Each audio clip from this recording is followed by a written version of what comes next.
Perfect. Warm welcome to you. It's my pleasure to introduce your presentation on resolving the neural basis of affective sound meaning associations.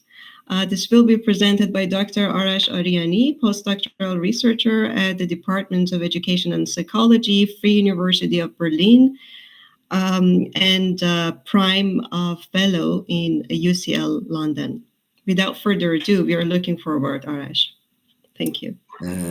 Thank you so much for the introduction. I'm very glad to be invited to this great conference and to get the chance to present some of the recent studies my colleagues and I conducted on affective sound meaning associations, also known as affective iconicity or emotional sound symbolism, which is a topic that has been underrated in the past few decades, but has gained increasing attention in the recent years. So I hope that with this presentation, I can arouse the interest of some of you in this multifaceted research topic. So let's start with some theoretical aspects. If someone asks us, what does dendro mean? Probably not all of us know that it means tree in Greek. And the reason that not all of us knew that is because of a fundamental principle in classic linguistics stating that the link between the signifier and the signified is arbitrary. So signifier is the word and the signified is the object, as probably all of you know based on this Saussurean assumption. And this explains very nicely why the same object can be called differently in different languages of the world. A direct consequence of this statement will be that the sound of a word per se has no inherent semantic content. And in order to make sense out of the meaningless sounds like dendro, one needs to know the underlying conventions. However, this assumption has been challenged since early times. And here are some examples. For example, matching the meaningless word mall with a large table and meal with a small table in the seminal study of Sapir, or the so-called Buba Kiki effect, maybe all of you are familiar with, that people match Buba with those kind of shapes and Kiki with spiky shapes, or the prevalence of onomatopoetic words in different languages. Also phonemes, such as the most of German nouns starting with knu or knu, usually referring to small and round objects. All of these examples are instructive examples showing how sound itself can be associated with meaning. And this is, of course, in contrast to the Saussurean assumption that the sound has not any significant meaning in shaping the meaning of words. Okay, but as the title of my presentation suggests, what I'm interested in is the sound meaning associations in the affective domain, also known as affective iconicity. So what does it exactly mean? I think as is often the case, the best instructive answer to this question is not given by science, but rather by arts, and in this case, by a cartoon from the great cartoonist Ed Fisher, in which one tiger ironically asks the other, "Gripping, greedy, grasping, grotesque, grisly, do you know any other good grr words?" So these words are best examples of affective iconicity, or the association of sound and meaning in the affective domain. That is, their sound and their meaning in the affective domain or what we call affective sound and affective meaning, are similar. And in this case, both the sound of gr and the meaning of these words are negative in valence and high in arousal. So what are these valence and arousal? I'm just giving just a short note on the measurement of meaning in this manner. In order to quantitatively investigate emotion, we use the established bidimensional approach to emotion, which consists of valence and arousal, with valence indicating how pleasant or unpleasant the stimulus is, and arousal indicating the degree of activation. In this sense, when I talk about the correspondence between sound and meaning and affective domain, my focus is on how pleasant or unpleasant and how exciting or calming the sound of a word or the meaning of a word is. Of course, we need quantitative measures for both affective sound and affective meaning of words in order to investigate sound meaning associations in carefully controlled experimental paradigms. And for this, we need two measures. One is the measure for affective meaning, and one is the measure for affective sound. For the measure of affective meaning, we use the rating values of words. This is a very usual practice in when working on the emotionality of words. And this is simply based on emotional judgment of 1,000 participants, more than 1,000 participants, on a normalized scale between, for example, -3 for very negative for valence to +3 for very positive, and so on. But for the affective sound, we need to provide a measure, which I will introduce shortly. It means we need to quantitatively capture the emotionality in the sound of any given word. This will be part of our investigation. So in this regard, we are trying to address two main research questions at two different levels of processing, namely sublexical and lexical level, by conducting three empirical studies. So at the sublexical level, also at the level of the sound of words and phonemes, we asked whether the sound of words evoke affective responses and whether these responses are observable at the behavioral and neural level, which is investigated in study one. In other words, we ask if brain process the emotionality in the sound of words in the same way as it does for other emotional sounds, such as scream or sound of waterfall or music, etc. And at the lexical level, we are interested to know whether the sound of words influence the processes of affective meaning making at both the behavioral and neural level. In other words, if the sound of words matter at all, and does it play any role in semantic processing? Study 2 and study 3 attempt to answer these questions.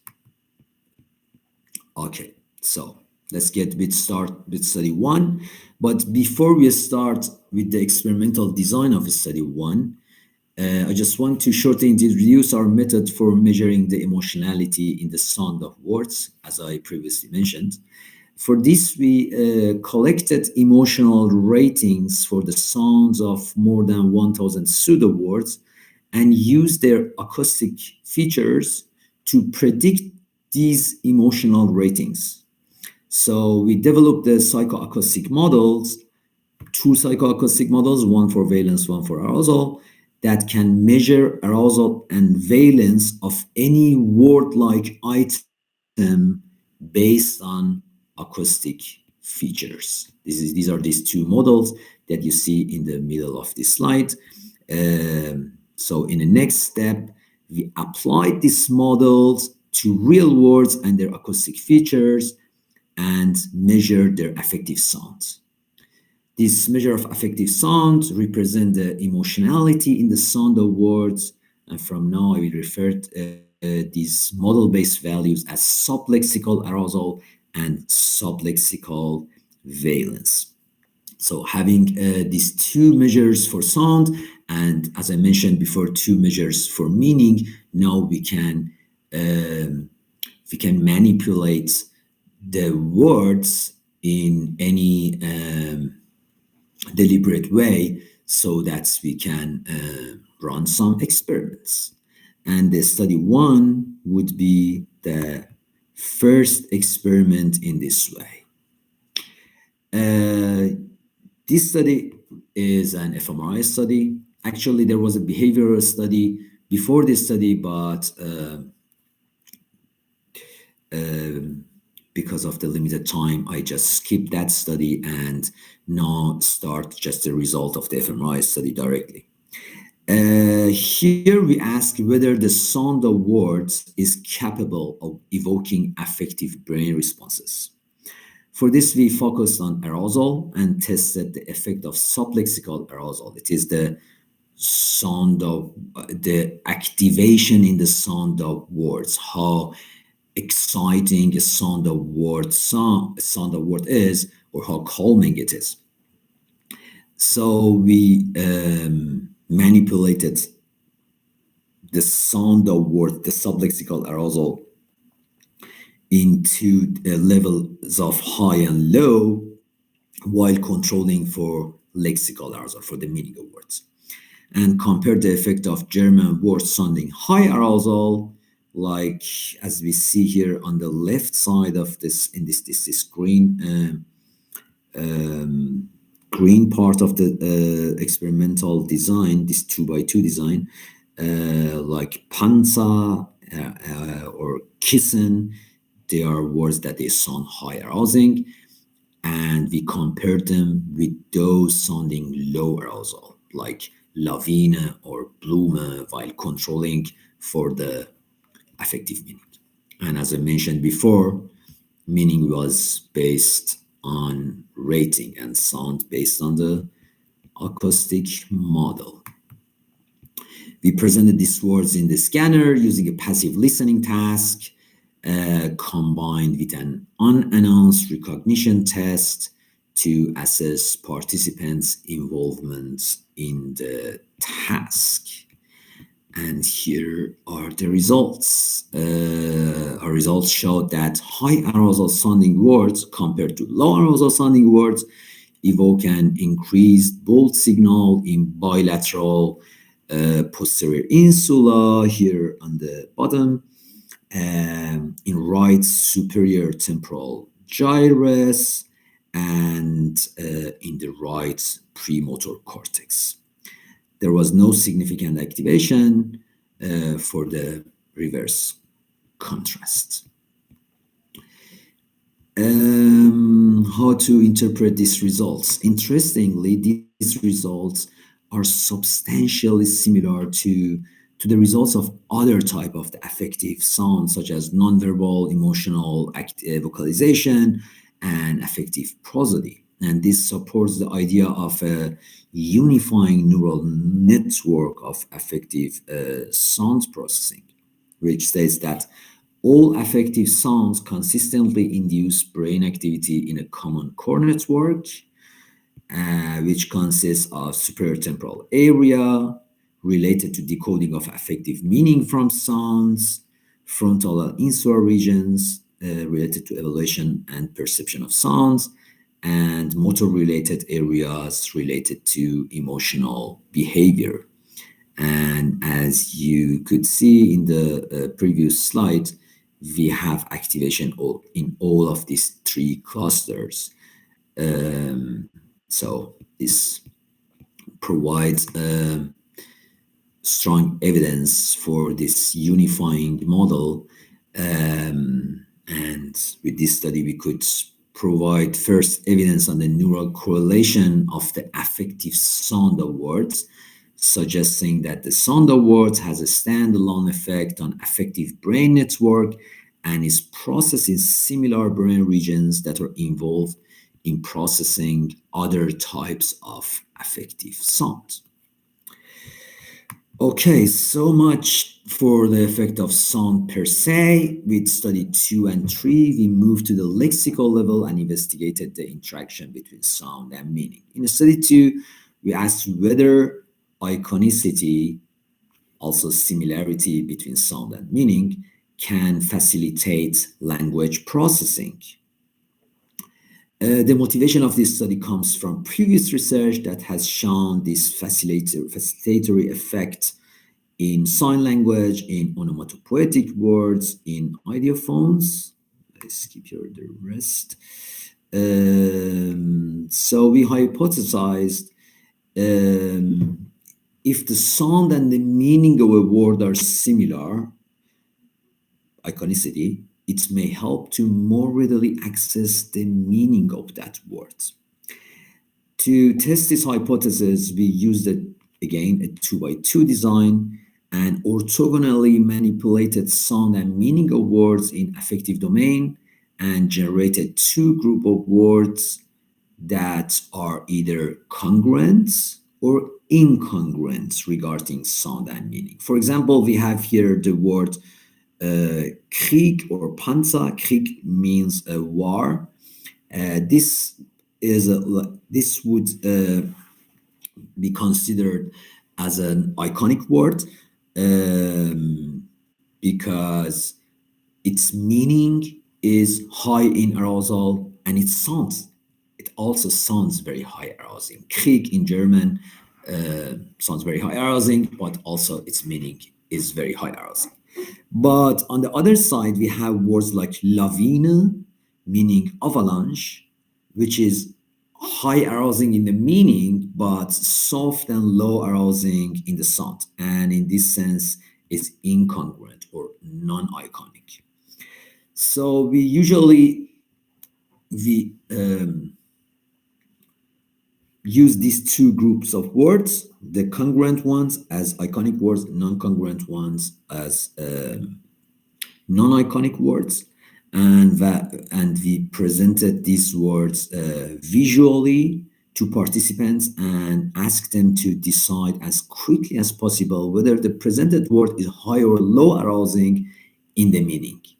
Of course, we expected that iconic words are processed more quickly and more accurately than non-iconic words. It's needless to say that all these words are controlled for all relevant psychoacoustic variables, and the only manipulated factor here is the iconicity. So here are the results. As you can see here, the results supported our initial hypothesis, showing that participants were faster and more accurate in their decisions for iconic words compared to their non-iconic counterparts. This leads to the important finding that affective sound of words can be integrated in semantic processing and can facilitate the evaluation of affective meaning in case of congruency. That was the first finding at the behavioral level, so that we could show iconic words are processed differently, are processed more quickly in comparison to non-iconic words. And now we are moving to the neural level with study 3. Here we again move to the neural level and wanted to explore the neural mechanisms underlying the beneficial processing observed in study 2. We know from previous investigations that iconic words profit from an additional processing networks. And these additional processing networks has been hypothesized as being in neural systems devoted to perception, action, and affective experience. And this is a mechanism that can potentially realize the embodiment of language. So we tested this idea and accordingly formulated the hypothesis that iconic words may make use of neutral hubs that integrate affective information from different sources. It means from sound and from meaning. And for this, the literature suggests two candidates, namely left amygdala and posterior cingulate cortex. So again, we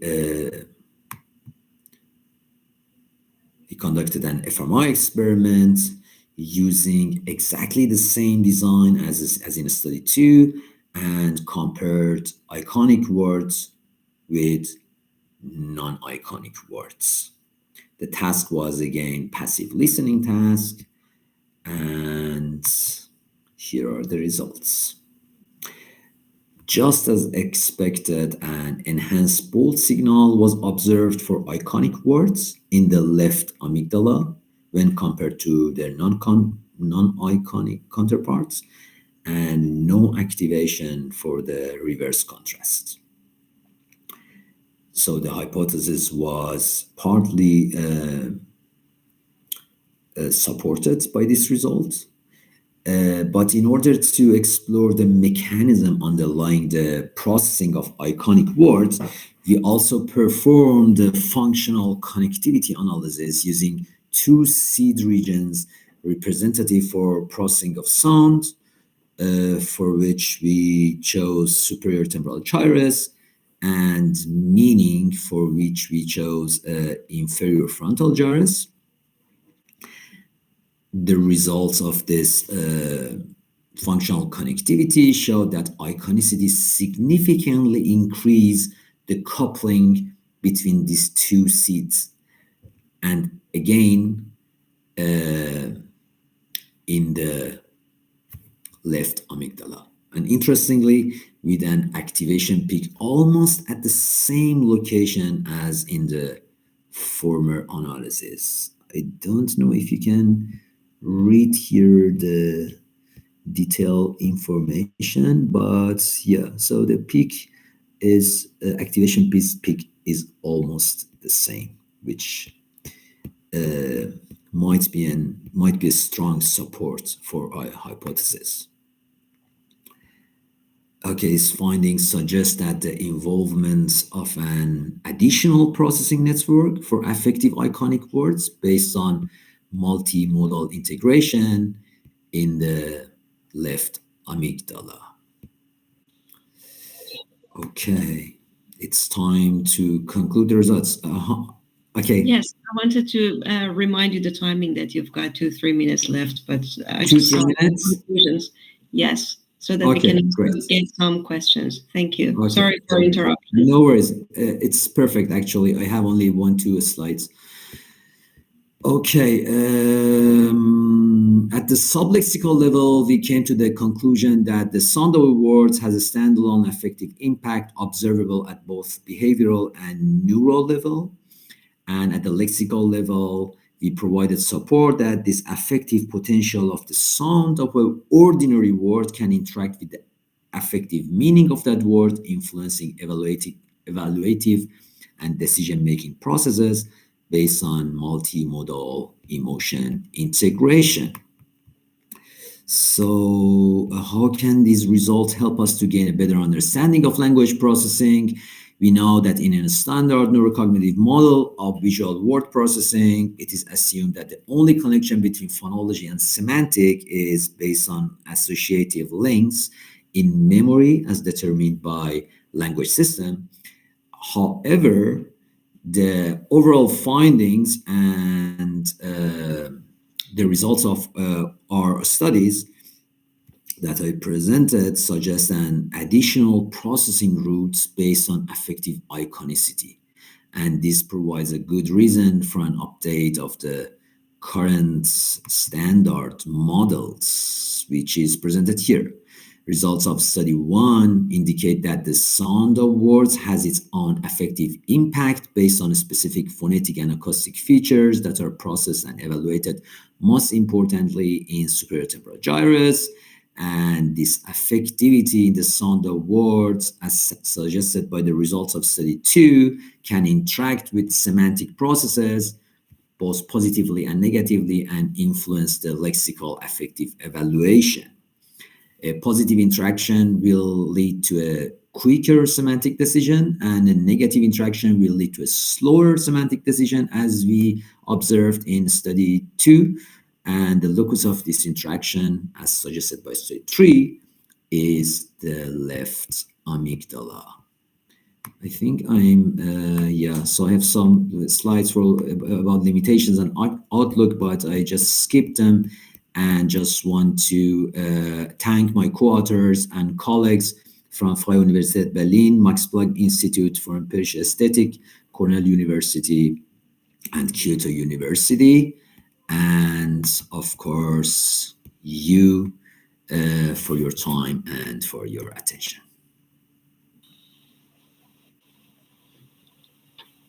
Thank you, Arash, for sharing your very interesting series of experiments.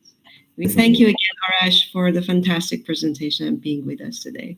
Thank you very much. It was an honor to be here. Thank you.